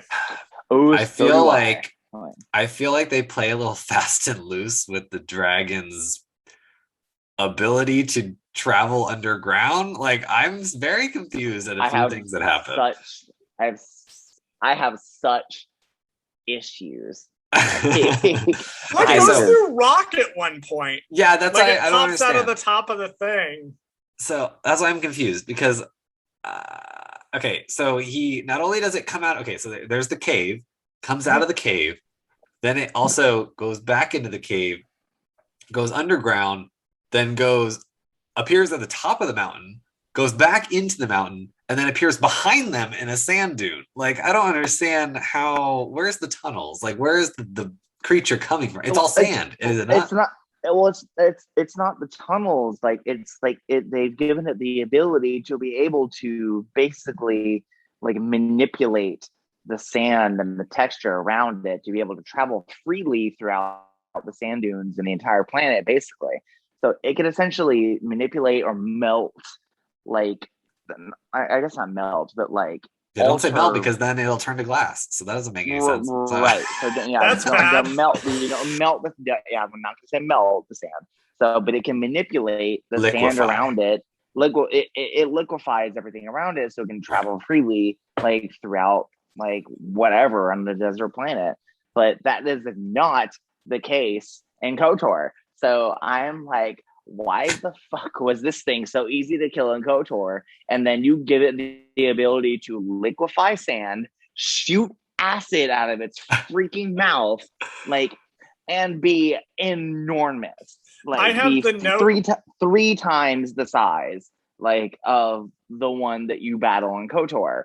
And I'm like, I actually have a note here that the crate dragon reminds me of every circuit queen I've had to go to brunch with that's still hungover because they're loud and they're exhausted from being woken up, and they are also regularly spewing bile. Oh, well. Oh, that could be how it works. Oh, okay. Wait, theory time. Okay, so I'm gonna just go with the fact that it can crawl in the sand or whatever. Like, whatever. It's a fucking worm snake thing. I don't care. That's fine with me. The mountain part, I'm thinking it makes tunnels in the mountain, in the bedrock of the planet by using its acid spit thing to create a hole to like go through. If that makes sense. Well, we know that particular, like the big cave is from the Sarlacc. Right. That dug it out, but that it would have to go real. That thing with that acid would have to burn through the thing real fast for it to get all the way at the top of the. I don't know. I'm just trying to come up with an excuse that makes sense. Like, you're a real Star Wars podcaster now. You're trying to rationalize these things that make no fucking sense. Let's talk in circles to make sense of what's happening in front of us. Eventually, it will make sense. I love the bit where they jetpack up. Speaking of it bursting through the top, I love the bit where they jetpack up and they just leave Baby Yoda there. And he's just there like, I am also in this episode. Yeah, you know what's funny is he had his moments in the episode, but he really wasn't present as much as he could have been. I think it was weird because when Pelimoto was introduced in the beginning of the episode, I thought, okay, this is another episode where we're going to drop Baby Yoda off for babysitting daycare, and then, you know, Daddy Mando is going to go do the storyline and then come back later. That wasn't the case because he clearly has the child with him all the time in the whole entire episode. And I'm wondering, like, what was the purpose of bringing the child along at all? If anything, it's more dangerous. Like, the only thing that the child does in the context of this episode's storyline is the fact that Mando has the child with him is the reason that Cobb Vanth doesn't shoot him immediately. Right. That's it. Otherwise, he's just kind of here. Right, because he's like, I misjudged you. I thought you were like some, you know, rough and tough kind of guy, but you have a fucking kid with you. So obviously you're not that bad. Like, so we need to talk about something. And I want to make a definitive statement or a definitive view of this thing because we talked about this in the finale of season 1. You're fucking wrong, but sure, go ahead. No, it has to do with the jetpack. So my issue with the first season was that when he got the jetpack, they said to him, you got to learn how to use it. The jetpack's not going to obey you unless you practice with it or whatever the fuck they said about it. And then in the finale, he literally grabs the child and then just jetpacks away. And it's like this beautiful moment of like he's flying through the air. In this scene, we have not only Mando perfectly using the jetpack to fly to the top of a fucking mountain, we also have Cobb Vanth, a non-Mandalorian, perfectly use the jetpack to get to the top of a mountain. So I'm wondering, how hard is it to fly a goddamn jetpack in this series? I mean, Obi-Wan Kenobi also used a jetpack successfly, so they're clearly struggled. not as hard to use. He visibly struggled, though. Like, he literally was like, I don't know how to do this thing, and literally flying all over Hell's Half Acre before he finally kind of like stabilized himself to be able to use the jetpack to an adept level. Like, so the fact that like Mando and Cobb Vanth could use the jetpack so easily without any difficulty whatsoever with minimal training is, subject to scrutiny. Well, if you look at the way that they do it in this episode, Cobb is clearly less fluid and less in practice, but he does successfully use the jetpack. Like, clearly he has done some drills with it himself. Right. But he's not as smooth with it as Mando is. So I guess my point of all of this is to say, I am going to definitively at this point in time accept the fact that Mando knows how to use the jetpack, and that's it. Like, I'm not going to bring it up ever again. It's just, he knows how to use it because he's a fucking Mandalorian, and that's it. He just knows how to use it. The Force told him how to do it. Exactly. The Force. The Force decided it. The Force, in this case, being a euphemism for the writers. The writers decided it. So I have a couple of reference notes, but before I do that, I would be remiss to bring up the sequence where Baby Yoda reaches out for the chunk of crate dragon meat.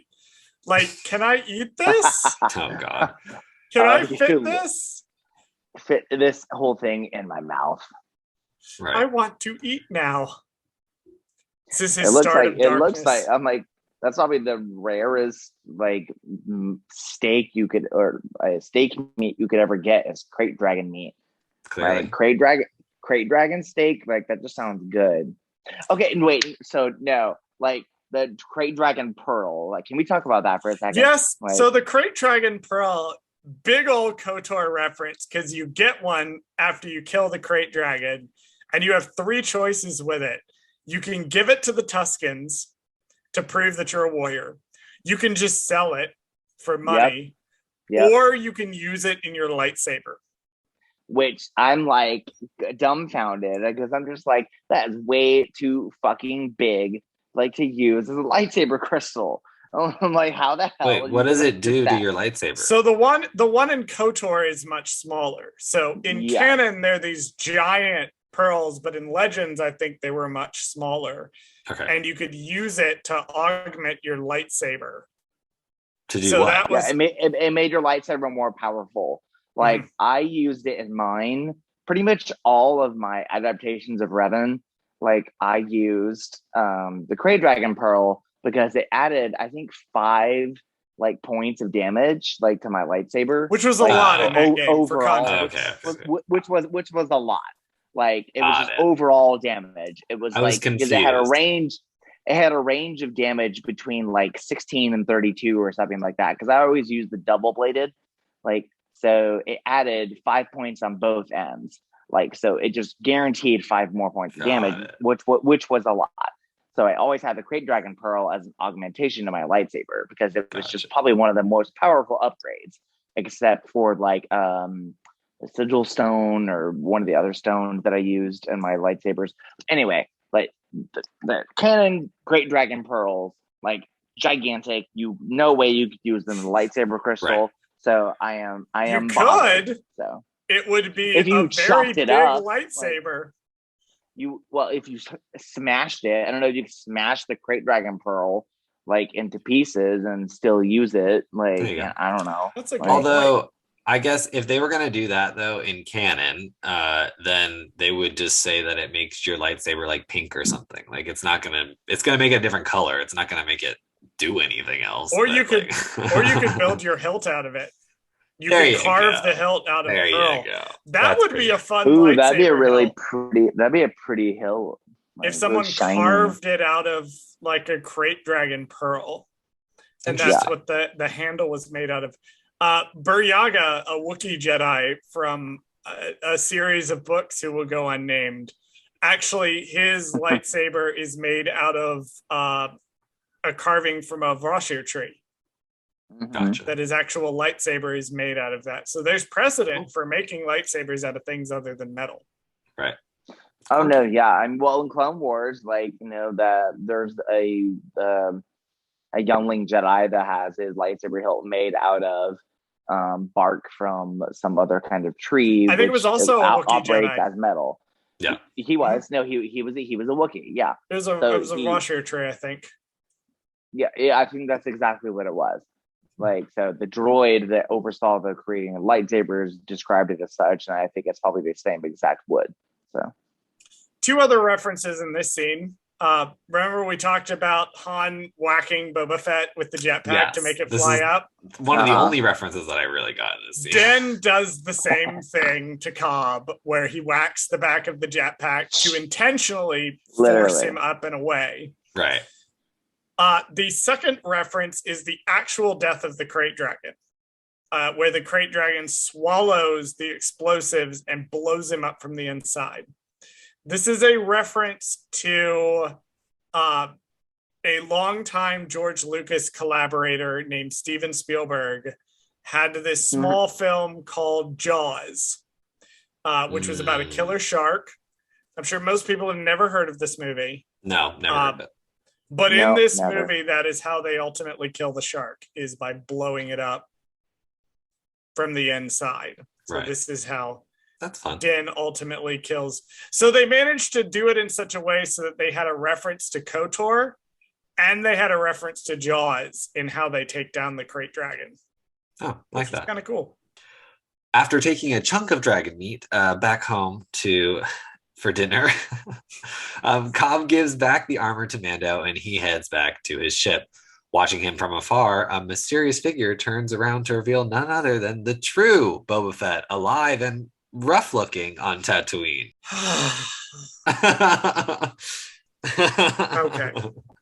Okay. So let's talk about it. So Boba Fett comes back in Legends, and even as a teenager, during the time when this was a thing, this never sat right with me because what are you gonna do with him? Yeah. Like, he came back. I was opposed to this for a couple of reasons. I didn't think he was that interesting of a character. I thought his character arc had kind of ended in Return of the Jedi. They brought him back. He goes on to become like Mandalore and doesn't do a whole hell of a... Like, he goes back to bounty hunting immediately. He bounty hunts for a bit, and then he goes and bees Mandalore. And at one point, he trains Han's daughter how to kill Han's son. So, wait, Boba Fett trains... When does Boba become Mandalore? Like, he becomes... Yeah, because I think he becomes Mandalore at one point. When? When does he have time to become Mandalore?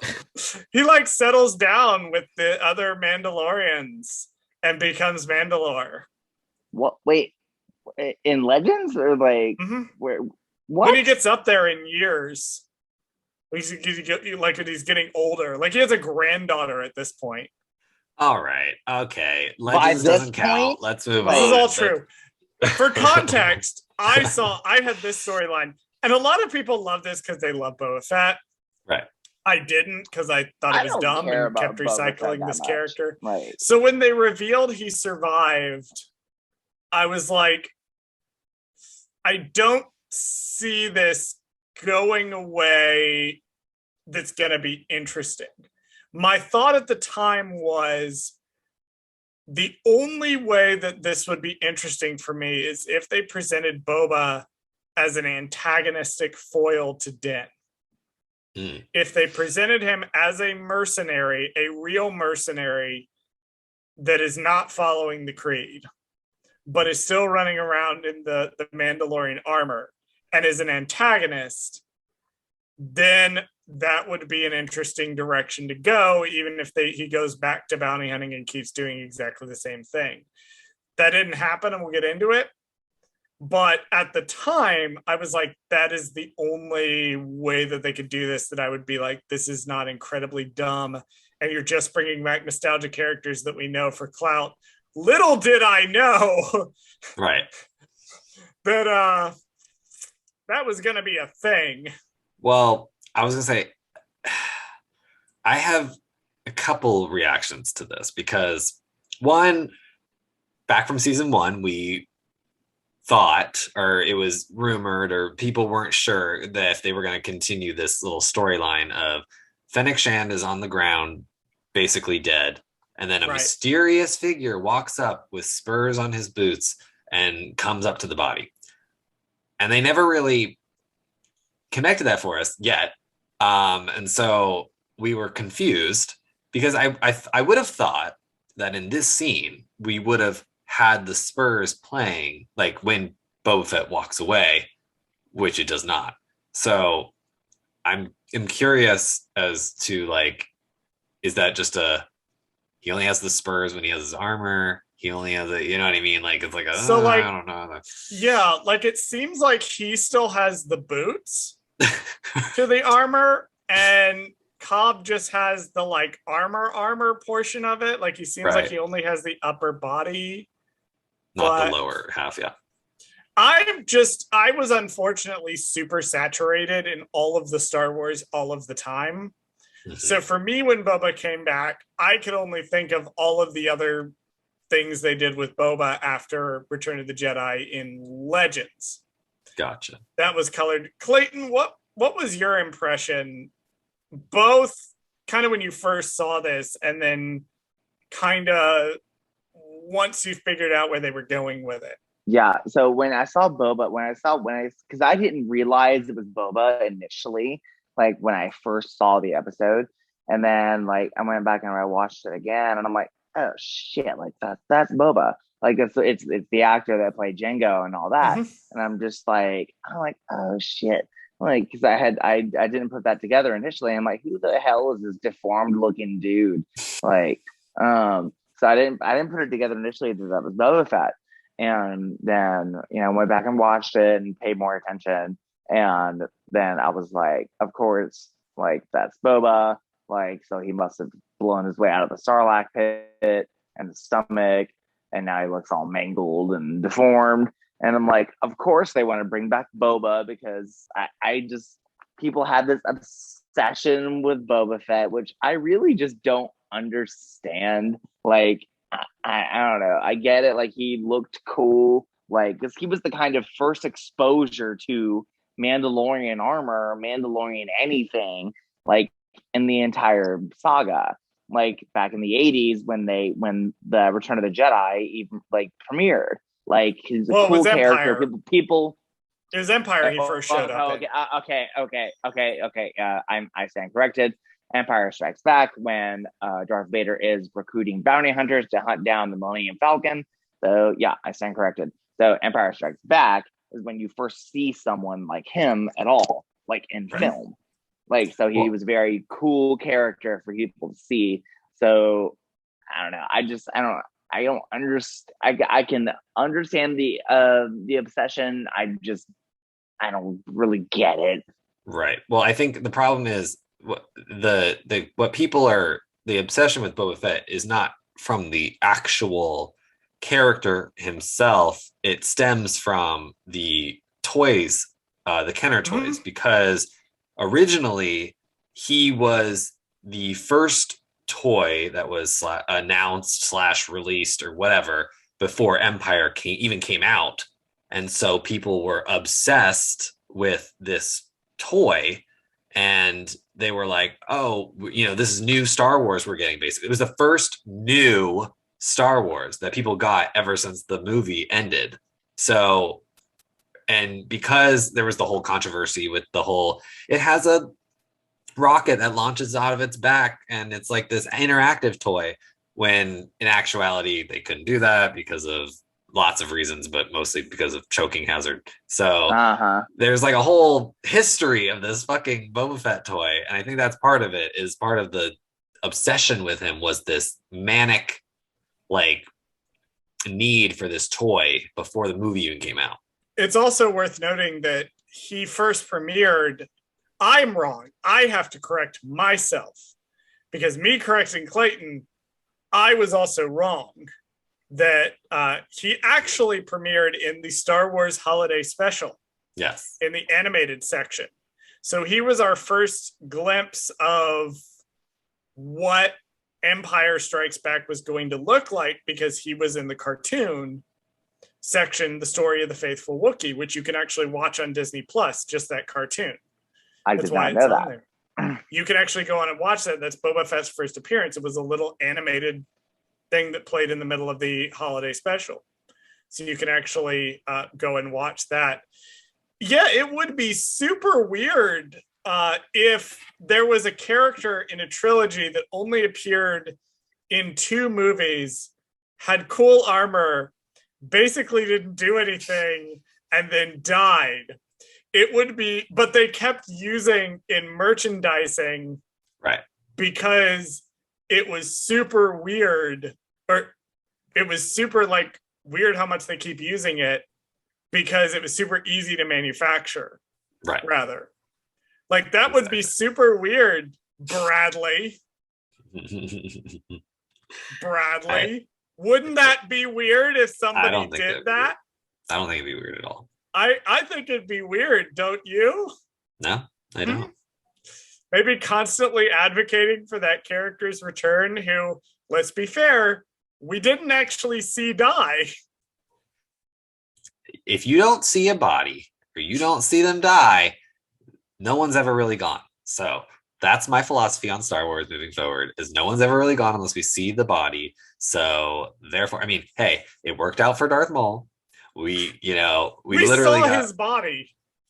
True, but we didn't see him not start breathing anymore. Like, we didn't see him stop breathing. So theoretically, you didn't see his lifeless body. Right, exactly. So anybody who we don't see the body moving forward, I don't believe that they're ever really gone. So in that sense, Captain Phasma probably coming back.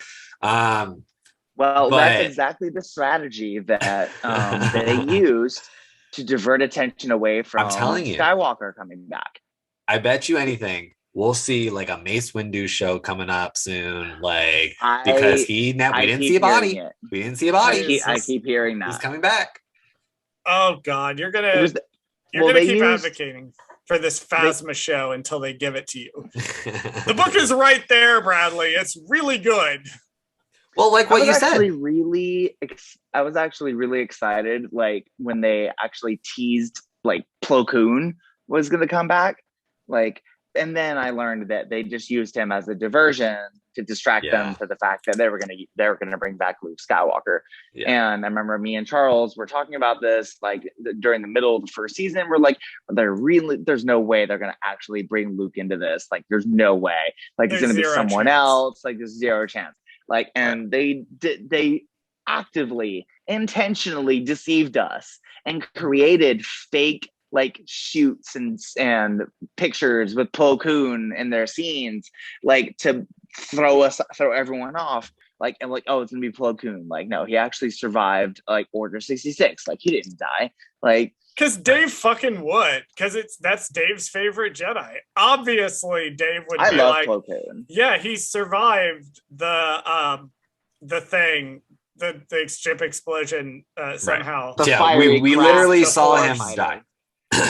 No, but what you were saying earlier was that, with this adaptation of the Aftermath novel, I don't see why they couldn't do similar things in the future with any of this canon Star Wars books. Whereas, yes, this thing happened a certain way in the book, but we can take the story beats from the book and then just present them in a different way on screen. I don't see why they couldn't do that. We'll remember this conversation in 2022 when Andor comes out. we'll have to see some of the things from the. Am I the only one not that excited for it? I'm like, oh, possibly. I mean, I didn't like. You're right. No, you're right. Because if K2SO is not in it, then it's not worth shit. He's not in the first season. Well, then it's not worth shit. Yeah, I did not think that Cassian deserved his own series. Like, that's just my own opinion. Like, from watching the movie, and I'm like, I don't know. Okay, well, we're getting way off track because we need we need to get back on track. Okay, back on track. We need to somehow derail this train. I was gonna say, do you guys have anything else for this episode? Clayton, do you have anything else for the season in general? Since we're not gonna talk about anything moving forward, but you can talk about anything else that you were excited for, since you're not coming back for the rest of the season. So, what was something in this season that you just absolutely love? Also, Bradley, who directed it and who wrote it? Oh, directed by Jon Favreau, written by Jon Favreau. So not really that shocking. There we go. That any of that happened, but I guess the favorite thing about the season was the focus on, I guess, the dark saber, like, and the history behind that. Again, they get more into it later in the season, but the history and the significance of that and how that plays in, and just they integrate a lot more of Mandalorian history into this, and it gets more closer to like the Mandalorians that I knew, like, growing up playing the KOTOR games. Like, so I like that they're diving more into it and getting more into that history. So I really liked the second season. So it was very entertaining for me. Cool. Well, do you have anything you want to plug personally before we go? I guess the only things I can plug is, if you're in Atlanta, I'll be at Future Atlanta on Tuesdays for the next 6 weeks or so for Dragnificent. I have to be a responsible former winner and go and support the competition. It's like $5 to get in. Once you get in there, the drinks are great. Please be responsible. Do your COVID precautions. Yes, please. Please get vaccinated. Like, there are a lot of venues that are going to be doing that coming up in the city. So, I'm not going to, no one's going to force it on you, but I highly encourage it. Otherwise, a lot of people wear masks at these venues. They're not required because we live in Georgia and, the South, etc. But, vaccination, I always think, is the best course of action. But yeah, come see me on Tuesdays at 9 o'clock at Future Atlanta. I'll be there for the next few Tuesdays. Awesome. Well, Clayton, thank you so much for joining us again, being our inaugural guest for season 2 of Mando, the same way you were our inaugural guest for season 1. Mm-hmm. So I'm glad you're able to come hang out and talk some KOTOR with us. We're at an extended period of time, so I'm just going to say once again, Clayton, thank you for coming and hanging out with us. Run the socials now. Thank you for listening to Gold Squadron Gaze. Did we forget something? Email us at goldsquadrongaze@gmail.com. You can follow us on Twitter at goldsquadgaze, and you can follow us on Instagram and TikTok at Gold Squadron Gaze. Subscribe to us on YouTube at Gold Squadron Gaze, where we post this podcast as well as exclusive video content. Please join us next week and every week for another episode of Gold Squadron Gaze.